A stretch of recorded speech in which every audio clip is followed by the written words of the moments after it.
ദൈവനാമം മഹത്വപ്പെടട്ടെ. ഫിലിപ്പി ലേഖനം 2-ാം അധ്യായം 19 മുതൽ 3-1 വരെയുള്ള തിരുവചനങ്ങളിൽ കൂടി സുവിശേഷ ദൗത്യം എന്ന തലക്കെട്ടിൽ ഒന്നാമതായിട്ട് പറയുന്നത് തീമോത്തിയോസിനെ പറ്റിയാണ്. പൗലോസിനോടൊപ്പം അദ്ദേഹത്തിൻ്റെ റോമിലെ കാരാഗൃഹവാസക്കാലത്ത് കുറേ നാളത്തേക്ക് തീമോത്തിയോസും എപ്പഫ്രോദിത്തോസും ഉണ്ടായിരുന്നു. സുവിശേഷഘോഷണത്തിലും സഭകളുടെ ആവശ്യമറിഞ്ഞ് പ്രവർത്തിക്കുന്നതിലും വിശ്വസ്ത ശുശ്രൂഷകനായിരുന്നു തീമോത്തിയോസ്. ആത്മാർത്ഥതയുണ്ടായിരുന്നതുകൊണ്ട് പൗലോസ് അവനെ പുത്രതുല്യം സ്നേഹിച്ചിരുന്നു. 22-ാം വാക്യം. റോമിലും തന്നോടൊപ്പം പ്രവർത്തിച്ചിരുന്ന തീമോത്തിയോസിനെ ഫിലിപ്പിയിലെ സഭയുടെ ആവശ്യപ്രകാരമായിരിക്കാം അവിടുത്തെ പ്രശ്നങ്ങൾക്ക് പരിഹാരം കണ്ടെത്തുവാൻ പൗലോസ് അയക്കുന്നത്. എങ്കിലും റോമിലും ന്യായപീഠം പൗലോസിനെന്ത് വിധി കൽപ്പിക്കുന്നു എന്നറിഞ്ഞതിന് ശേഷം തീമോത്തിയോസിനെ അയക്കാമെന്ന് പറയുന്നു. ഞാനും വേഗത്തിൽ വരാമെന്ന് ആശിക്കുന്നുവെന്ന് പറയുമ്പോൾ മരണശിക്ഷയിൽ നിന്നും വിടുതൽ കിട്ടുവാൻ സാധ്യതയുള്ളതായിട്ടാണ് പൗലോസിന് ധാരണയുണ്ടെന്ന് ഇത് ധ്വനിപ്പിക്കുന്നു. ഈ ഭാഗത്ത് രണ്ടാമതായി പറയുന്നത് എപ്പഫ്രോദിത്തോസിനെ പറ്റിയാണ്.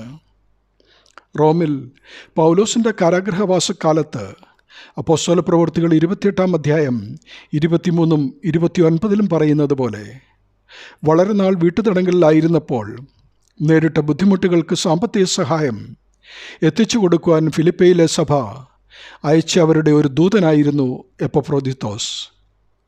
അദ്ദേഹം റോമിൽ വന്ന ശേഷം മരിക്കാറായ രോഗം പിടിപെട്ടതുകൊണ്ട് വളരെ നാളുകളായിട്ടും ഫിലിപ്പിയിലേക്ക് തിരിച്ചു പോകുവാൻ സാധിക്കാതിരുന്നു. സൗഖ്യമായ എപ്പഫ്രോദിത്തോസിനെ ഉടനെ തന്നെ പറഞ്ഞയക്കാമെന്ന് പൗലോസ് ഫിലിപ്പിയർക്ക് മറുപടി എഴുതുന്നു. മൂന്നാമതായിട്ട് സഹപ്രവർത്തകരോടുള്ള മനോഭാവമാണ് പൗലോസ് അപ്പോസ്തലൻ വെളിപ്പെടുത്തുന്നത്. പൗലോസിൻ്റെ സ്വഭാവ വൈശിഷ്ട്യത്തിലേക്ക് വിരൽ ചൂണ്ടുന്ന ഒരു വേദഭാഗമാണിത്. അദ്ദേഹത്തിൻ്റെ സഹപ്രവർത്തകരോടുള്ള ആർദ്രതയും മനസ്സലിവും കരുതലും ആരെയും അതിശയിപ്പിക്കുന്നതാണ്. ഓരോ ആത്മീയ ശുശ്രൂഷകനും ഇത് പിൻപറ്റേണ്ടതാണ്. ഓരോ സഭയുടെയും ആവശ്യങ്ങൾ അറിഞ്ഞ് അവിടങ്ങളിലെ പ്രശ്നങ്ങൾ തീർക്കുവാൻ യുക്തമായ ആളുകളെ കണ്ടുപിടിച്ച് പറഞ്ഞയക്കുന്ന പൗലോസിൻ്റെ ഇടയ ശുശ്രൂഷ നിരുപമമാണ്.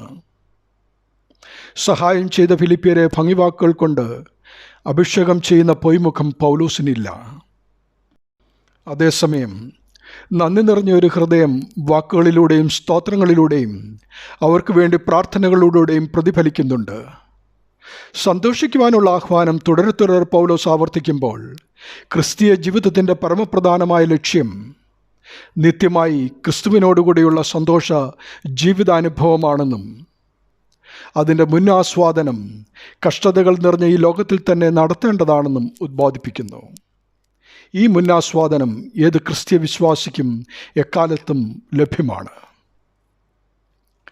കാലക്രമേണ പരീക്ഷിക്കപ്പെടുകയും തെളിയിക്കപ്പെടുകയും ചെയ്ത തീമോത്തിയോസിൻ്റെ നിസ്വാർത്ഥ സ്നേഹം ക്രിസ്തീയ സ്നേഹത്തിൻ്റെ മാതൃകയായി ഫിലിപ്പി ലേഖനം 2-ാം അധ്യായം 19 മുതൽ 24 വരെയുള്ള ഭാഗത്ത് അപ്പോസ്തലൻ പരിചയപ്പെടുത്തുമ്പോൾ സഹോദരനും സഹപ്രവർത്തകനും സഹപഠനും ഒരു ദാസനും യാഗവുമായി എപ്പഫ്രോദിത്തോസിനെ ഫിലിപ്പി ലേഖനം 2-ാം അധ്യായം 25 മുതൽ 30 വരെയുള്ള ഭാഗത്ത് വിശേഷിപ്പിക്കുന്നു. തടവിൽ പൗലോസിനെ ശുശ്രൂഷിക്കാൻ എപ്പഫ്രോദിത്തോസ് തൻ്റെ ജീവൻ പണയപ്പെടുത്തിയതിലൂടെ അടിസ്ഥാനപരമായി ഫിലിപ്പിയിലെ വിശ്വാസികളുടെ ശുശ്രൂഷയിൽ എനിക്ക് കുറവുള്ളത് പൂർത്തിയാക്കിയെന്ന് പറഞ്ഞ അപ്പോസ്തലൻ അതുകൊണ്ട് എപ്പഫ്രോദിത്തോസ് ബഹുമാനത്തിന് യോഗ്യനാണെന്നും എപ്പഫ്രോദിത്തോസിനെ വലിയ സന്തോഷത്തോടുകൂടെ സ്വാഗതം ചെയ്യുവാനും അത്തരക്കാരെ ബഹുമാനിക്കുവാനും പൗലോസ് സഭയോട് കൽപ്പിക്കുന്നു.